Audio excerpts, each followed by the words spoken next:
महात्मा गांधी आणि माजी पंतप्रधान लाल बहादूर शास्त्री यांच्या जयंतीनिमित्त अभिवादनपर कार्यक्रम राजघाट आणि विजयघाट या समाधीस्थळी राष्ट्रपती, उपराष्ट्रपती आणि पंतप्रधानांची आदरांजली। स्वच्छ भारत अभियानाच्या दशकपूर्तीनिमित्त स्वच्छ भारत दिवस कार्यक्रमात पंतप्रधान सहभागी।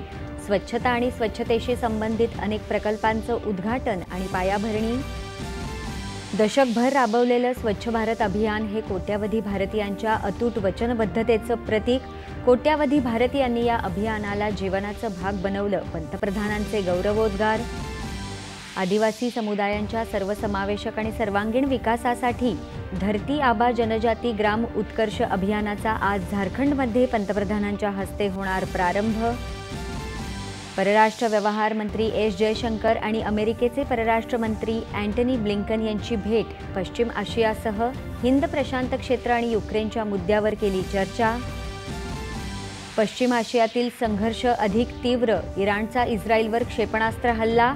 इराणला या हल्ल्याची किंमत चुकवावी लागेल। इस्रायलचे पंतप्रधान बेंजामिन नेतन्याहू यांचा इशारा। इराणनं इस्रायलवर केलेल्या हल्ल्याचा जगभरातून निषेध। इस्रायलच्या संरक्षण दलाला अमेरिकेचा सक्रिय पाठिंबा। ऑस्ट्रेलिया आणि ब्रिटनही इस्रायलसोबत। पुण्यातल्या बावधन परिसरात आज सकाळी हेलिकॉप्टर कोसळलं। 2 वैमानिकांसह एका अभियंत्याचा मृत्यू।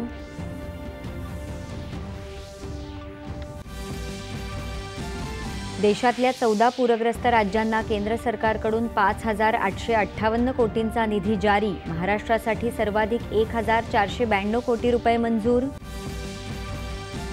राज्यात विधानसभा निवडणुकीत महायुतीचंच सरकार येणार। मुंबईत कार्यकर्त्यांना मार्गदर्शन करताना भाजपा नेते अमित शहा यांनी व्यक्त केला विश्वास।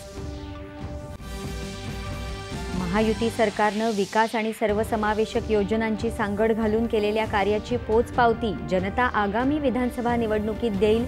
मुख्यमंत्र्यांनी कोल्हापुरात व्यक्त केला विश्वास। आणि दृश्यकलेच्या क्षेत्रात योगदान देणाऱ्या ज्येष्ठ कलाकारांना देण्यात येणाऱ्या वासुदेव गायतोंडे कलाजीवन पुरस्कार ज्येष्ठ कलावंत लक्ष्मण श्रेष्ठ यांना जाहीर। नमस्कार।